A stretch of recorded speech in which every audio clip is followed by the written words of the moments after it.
What's cracking, everybody? It's been a minute since I've been live, so I figure we're gonna go back to doing our content and cash podcast live. I miss the interaction, so if you got questions, make sure you pop them up on the screen. Let me give them a second because I don't think they're hearing me a little bit. Give them a minute. That way, people can definitely hear me, and we'll give people on the gram a minute to get everything popping. Make sure they can hear everything on the gram. Everything should be straight now. My bad. So we'll give them a second to pop on. But in the meantime, let's get right into it. All right. Today's episode, talk a little bit of news. We switching things up. We switching up the format. All right. So let's get right to it. Canon power move. We're talking about that today. Sony's 8K obsession and Google's crackdown on some AI stuff. Google ain't having it. So we want to go over a little news articles that's happened. Real important that you understand. In today's news, the R1 is officially here with specs. We got some specs. It's built for domination. Sony is chasing 8K to future-proof the game, and Google's coming after AI-generated content harder than ever. Plus, Panasonic is gearing up to drop a full-frame hybrid that could change the landscape. We normally don't talk about gear, but we're going to talk about it a little bit because you got to pay attention to what's happening. All right? So, real quick. If this is your first time, this is Content Cash. Podcast is powered by FlashFilm Academy, and this is what we do. So let's roll this intro and let's get right into it.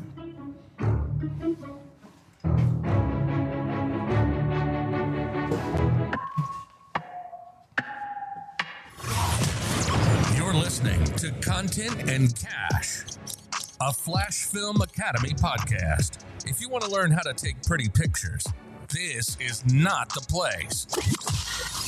But if you're ready to make a living by learning the business behind the camera, buckle up, because it's time to turn passion into profit with your host, Ty Turner.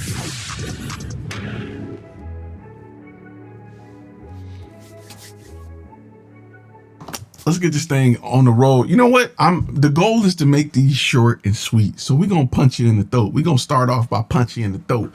First things first, if this is your first time landing on this channel, my name is Ty. Welcome back to Content and Cash. It's the only place on the internet teaching you about the business side of content creation. FlashFilm Academy, all right?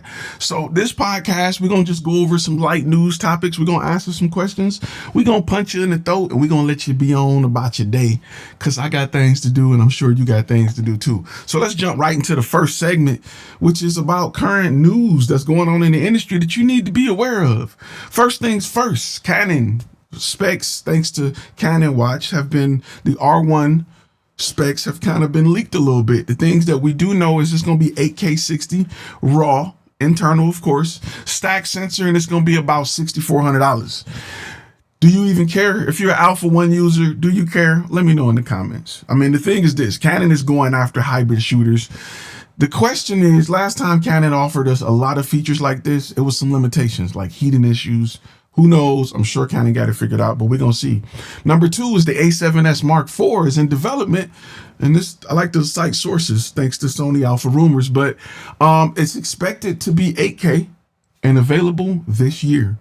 So you may want to get ready.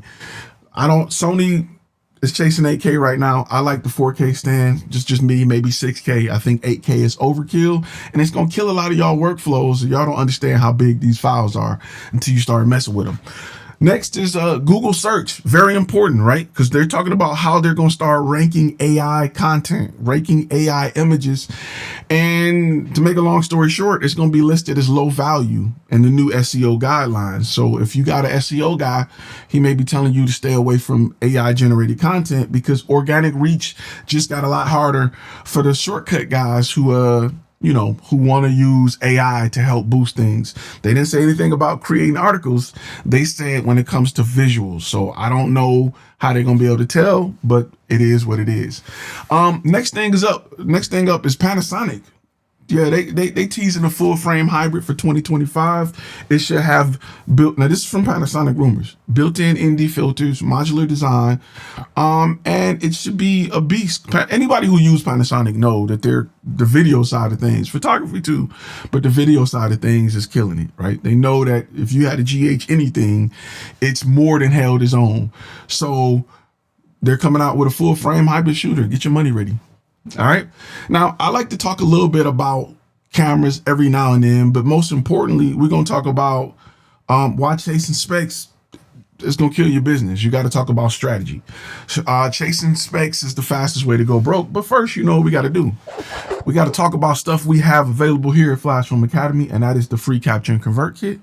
You can go ahead over there and get that bad boy for 2 easy payments of free $99. And yes, we are live, so if y'all post some stuff, that was loud. If y'all post some stuff, I will see your comments. In fact, everybody post where you're from in the comments. Let me know where y'all at in the world. I know last time we had people as far as Australia and people as close as Dallas.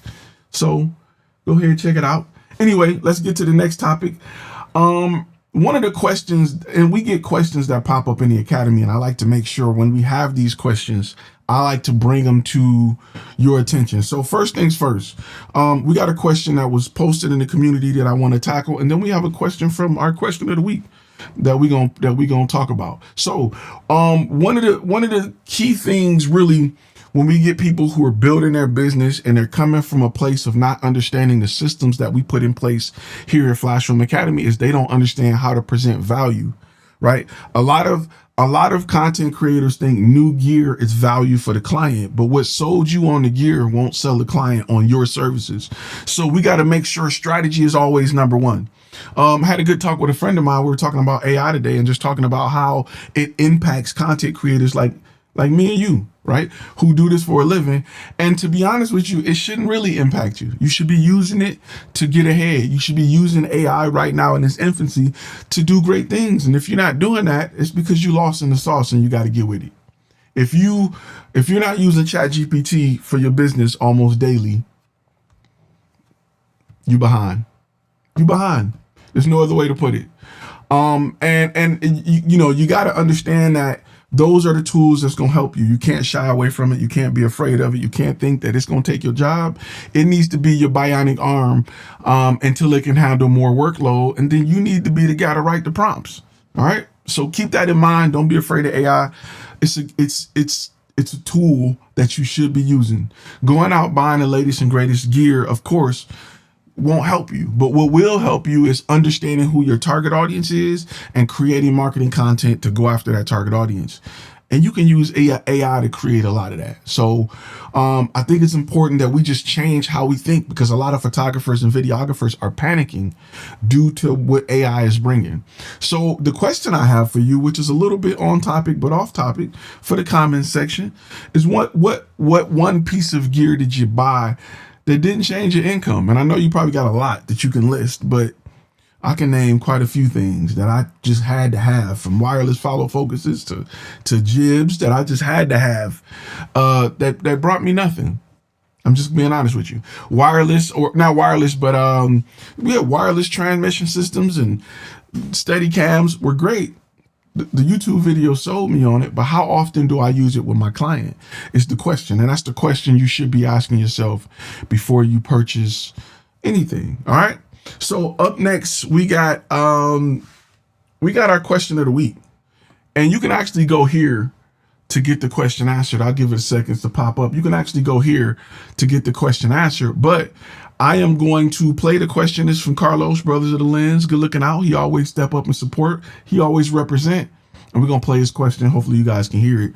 And then we're going to answer the question. Let me get my headphones for this, because I don't want to be, I'm shooting from the cuff. We answering the question live. So let's do it. What's up, Ty? It's Carlos. Got a question for you. It's a bit elementary of a question, but it's super important that I see it now in my business. And it's in regards to how to price things, our packages, putting together pricing for our clients. So I'm in the corporate events, live event space, and a lot of times I see myself where it's packages that are created sometimes about time. So maybe a half a day or a full day. And I often have clients that are asking very specific things that are outside of my package. So for example, maybe they'll say, hey, instead of 4 hours, I need you for 5. But that means, for example, I need to be there, an additional X amount of time. They might say, I need this particular service as an add-on, here's this price and here's that price. And so my packages that were a little more straightforward have adapted over time to be kind of like, hey, here's everything you need in this one chart on Proposify. And they just kind of get confused. And I think I'm losing out on business of people who are just kind of overwhelmed by the amount of information I sometimes have. Often not. My proposal sometimes is like with the contract and everything could be like 20 something pages. And so as I'm trying to, wine them and dine them in the process of trying to show them, hey, here's our work samples, here's this and that, I feel like it's too much information. And I'm potentially losing out to other companies that are unfortunately giving the itemized bill. They're giving the simple version up front, just saying our price is $15,000. Here you go. Even though we offer a better value. And it might be because they're just confused. And before we even get to do a proposal review, they maybe made up their mind, or they're maybe I'm working with like an event planner, for example, and they kind of sit in the middle and they get multiple numbers and they just kind of get confused. So what are some, the clear question here is, what are some advice for having your packages in your pricing and being able to offer these extras in a way that's clear? So for example, are we putting in a bronze, silver, gold package and here's that extra? What are some tips about that? Thanks, man. Perfect question by Brothers Lens. Carlos always come through. That's my dog, DNC. Let me kind of explain. First of all, for those who are new to the channel who don't understand why these questions are so important, these are the type of things that we go through every week on our accountability meeting.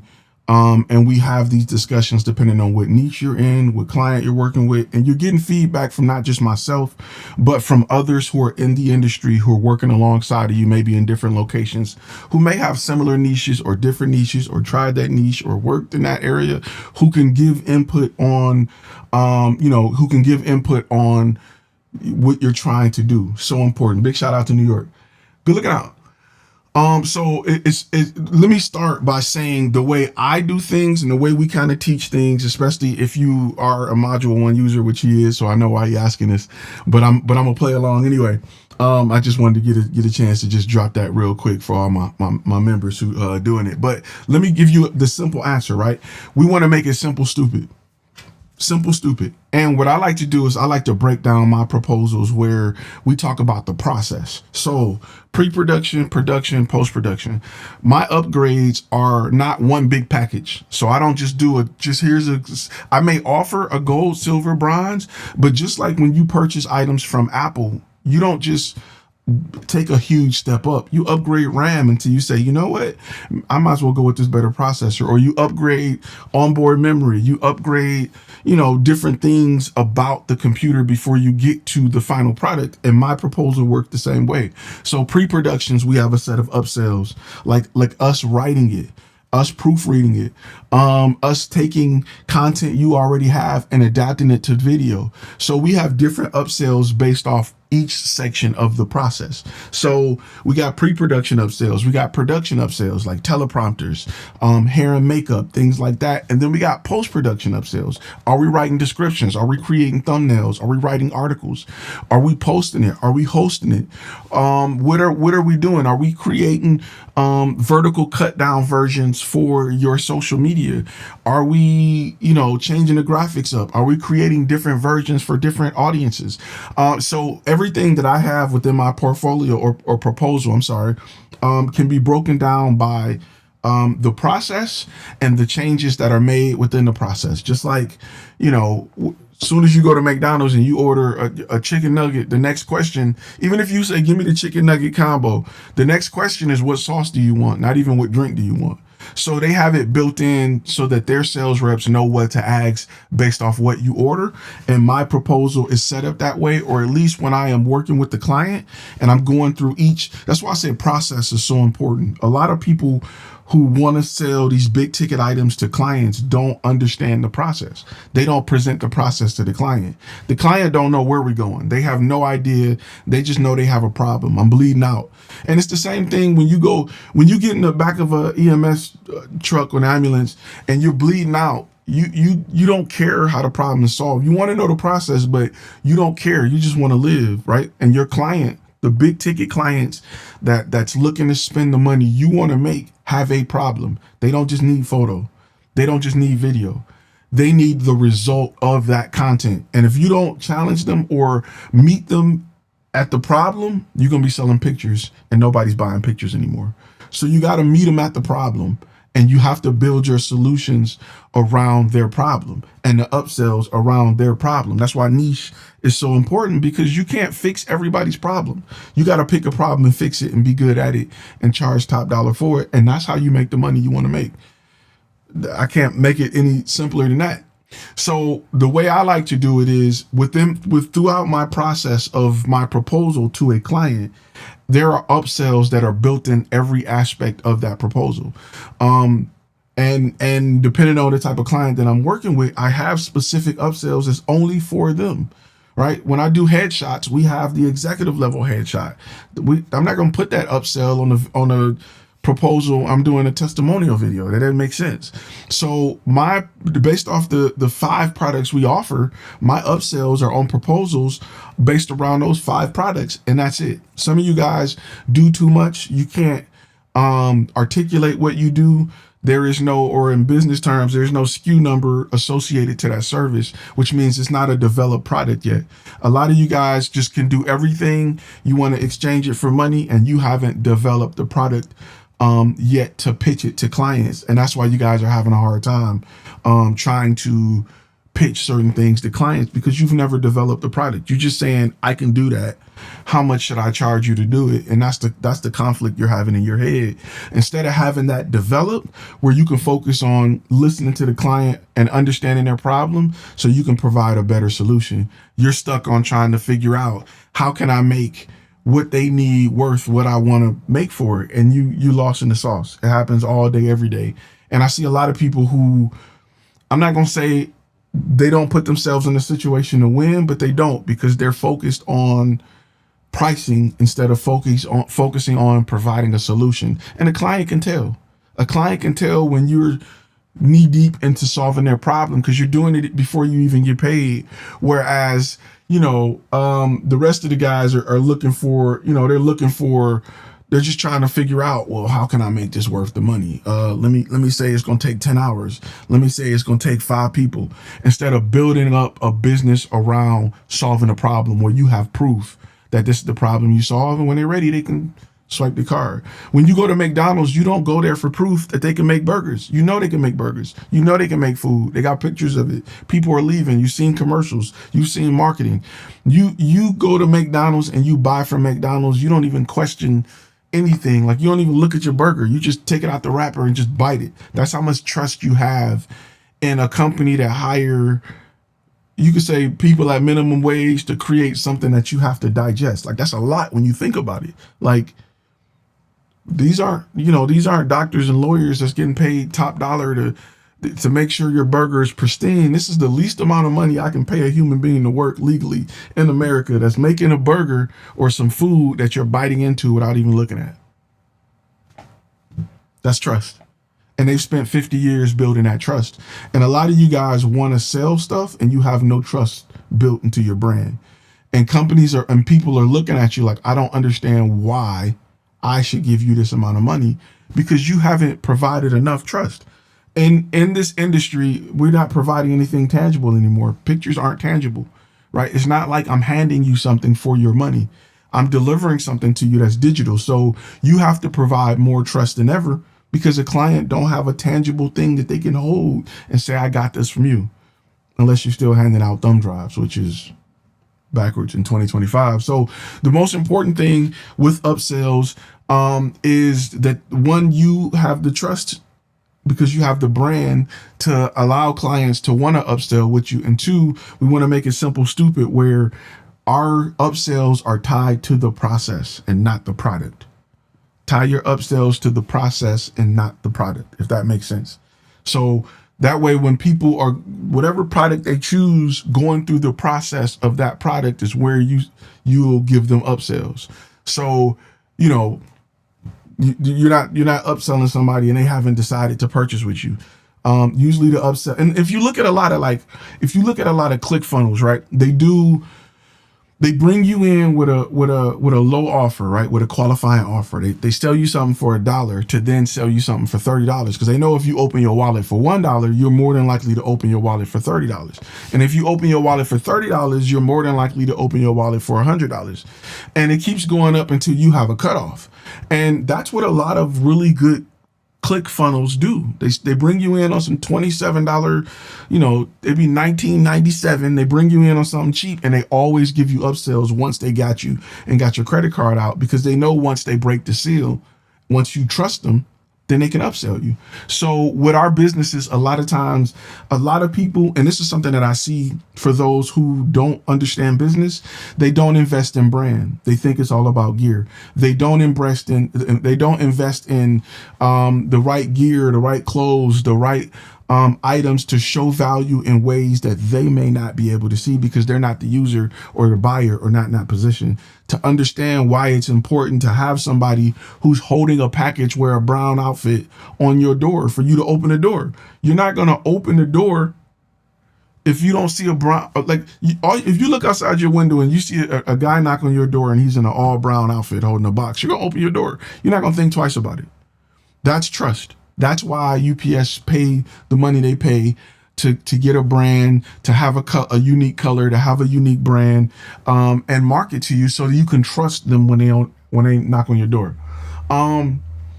Does your contract pack on the site include a proposal theme too? Yes, it's a light version of a proposal theme, but most importantly, on the site, we teach you about what needs to be in your proposal based off of your niche. So I don't want to teach you what to think. I want to teach you how to think about it. And I want to help you understand what the person sitting across from you is looking for, so that you can take your ammunition and you can plan accordingly. So yes and no. Just want to make sure we're upfront about that. But most importantly, a lot of people who aren't in the business don't understand the value of the website, don't understand the value of the swag and the pins, and they don't understand the value of that, but they are a victim to it every single day. So that's one thing that I want to make sure that people are just mindful of. When you want to cash these big checks, you're not going to do it without a brand. A name alone don't hold as much weight in 2025 as it did in 2015. Companies want to work with companies, and everybody have cell phones in their pocket. They're not, the average consumer is not buying photography and videography like that, because it's been dumbed down, because it's attached to their phone. It's in their pocket. Why would they pay somebody to do something they've already paid for? It's in their pocket. It's become harder and harder to sell to consumers, and the money is with businesses. It's not with people. It's not with people. The last frontier of making money with people is maybe the wedding industry. Maybe. But the money is in working with businesses. And if you're not thinking like that, you're going to be in the struggling, saturated band of 90% of photographers and videographers who are complaining about AI as this area of saturation continue to shrink. You can get out of that simply by going from B2C to B2B and building a brand that works with companies. And that way you're closing one or two $10,000 deals per month instead of chasing clients over and over again. Kevin, no problem, bro. And real quick, if y'all got questions, you got about 5 minutes before I slide out that y'all can pop them on the screen real quick. And that goes for TikTok, the Gram, Facebook, TikTok, the Gram, and YouTube right now.